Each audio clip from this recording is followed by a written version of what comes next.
কেন? জি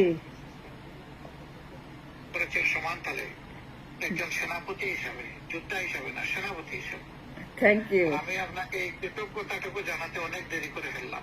না না না না না, আপনি ক্ষমা করবেন। না না না না, দলের পক্ষে, আমার পক্ষ থেকে এবং বাংলাদেশে আমরা যারা মুসলিম বসবাস করি সবার হয়ে আমি আপনাকে কৃতজ্ঞতা জানাচ্ছি, ধন্যবাদ জানাচ্ছি যে আপনি কঠিন দিনে আমাদের পাশে বোন কেউ দাঁড়ায় নাই, ওই সময় আপনি দাঁড়াইছেন আমাদের পাশে। আল্লাহু আকবার। জি আল্লাহ আকবার। আমি তো আপনার এই ঋণ আমরা পরিশোধ করতে পারবো না, পারবো না। আমি খালি একটা কথা আপনাকে বলতে চাই, আমার বড় ভাই, যে জামায়াতের আপনি এত বড় পজিশন থেকে আমাকে যে কল করছেন, আমি really I am grateful. I think all my fight and all my labour for all this time, আজকে আমি খুব শান্তি পাচ্ছি।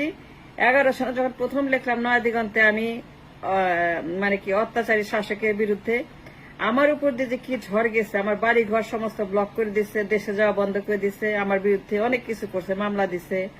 তো আমার একটা কথা আছে, এখন আপনারা কেন ভাইয়া, কেন আপনার শহীদ পরিবারদেরকে হাইলাইট করে মীর কাশেম আলী, তার ছেলে, তারপরে শহীদ যারা হয়েছে গোলাম আজম স্যার, তার পরিবার, তার ছেলের সঙ্গে আমি দেখা করছি, ব্যারিস্টার আজমির, মানে ব্রিগেডিয়ার আজমির সঙ্গে আমি দেখা করছি, আমার তাদের সঙ্গে যোগাযোগ আছে। কামরুজ্জামান, যার বিরুদ্ধে আমি সাক্ষী দেই নাই বলে আমার বিরুদ্ধে এত তারা অত্যাচার করছে, তো এই পরিবারগুলোকে একটা সেপারেট ট্রাইব্যুনাল করে আমি সাক্ষী দিতে চাই, আমি যাইতে চাই। যখন এটা হবে আমি নিজে বলবো যে হাসিনা গণহত্যা করছে এবং এসকে সিনহাকে এনে মুখোমুখি দাঁড় করে, তাকে ইন্টারপোলের মাধ্যমে এনে তাজুল ভাইকে, কেন আমি বলতে পারবো না, তাজুল ভাইয়ের নাম্বার আমাকে দিছে নয়া দিগন্ত থেকে তার এডিটর। তো আমি চাই কি যে এসকে সিনহাকে দেশে আইনা ইন্টারপোলের মাধ্যমে দুইজনকে মুখোমুখি দাঁড় করে প্রশ্ন করা হোক যে এসকে সিনহা কি বলে আর ওই হাসিনা কি বলে, এবং এই মানুষগুলো যে খুন করছে, আমি যে তার মাঝখানে একটা সাক্ষী। কামরুজ্জামান মানুষ মারে নাই, আমাকে বলে সে হত্যা করছে, তুমি সই করো। আমি বলছি না, আমাকে কোনো মতে তোমরা বাধ্য করতে পারবে না। তারপর ওই যে চলে আসছি, তারপর থেকে আমার উপর মামলা। তা আমি চাই কি আপনারা হাইলাইট একটা ট্রাইব্যুনাল ফর দিস জামায়াতে ইসলামের বিরুদ্ধে হাসিনা ফ্যাসিজম। অবশ্যই উদ্যোগ নেব। আপনি ইনশাআল্লাহ জানবেন, আপনার দোয়া লাগবে, পরামর্শ লাগবে, সহযোগিতা লাগবে। আমি সাক্ষী দিতে চাই কামরুজ্জামানের পক্ষে, শহীদ পরিবারের পক্ষে, মীর কাশেম আলীর পক্ষে, গোলাম আজম স্যারের পক্ষে, সাইদি স্যারের পক্ষে। আরেকবার কৃতজ্ঞতা, আরেকবার ধন্যবাদ। আল্লাহ আপনাকে হায়াত বাড়িয়ে দিন এবং সেই দিনটা দেখার অপেক্ষায় আমরা থাকলাম, যেদিন খুনিরা কাঁদবে এবং মজলুমরা হাসবে।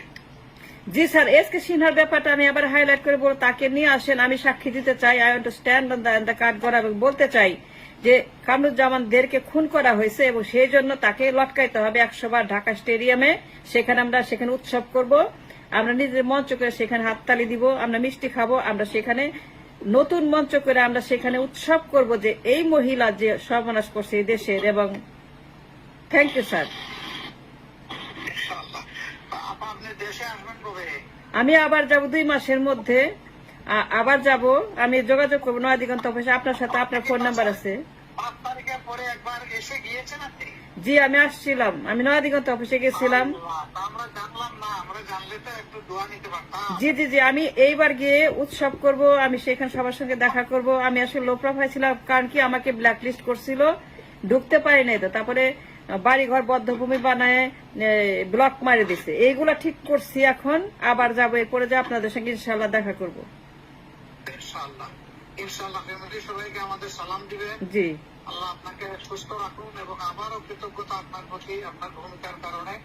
আল্লাহ তাআলা আপনাকে আরো বেশি সাহস বাড়িয়ে দিন এবং সত্যের পক্ষে আজীবন দাঁড়ানোর শক্তি দান করুন। স্যার 2টা কথা, একটা হচ্ছে যে আমি যদি কিছু করতে পারি আমাকে জানাবেন, যদি কিছু করা লাগে আমার, আবার এনিথিং। এবং যখন এখানে আসবেন প্লিজ আমাদের এখানে আসবেন, আমি আপনাদেরকে এন্টারটেইন করব এবং আমি আপনাদের সঙ্গে মিটিং করব এবং আমি আপনাদেরকে নিয়ে অনুষ্ঠান করব। আসসালামু আলাইকুম স্যার। ওয়ালাইকুম আসসালাম। ওকে।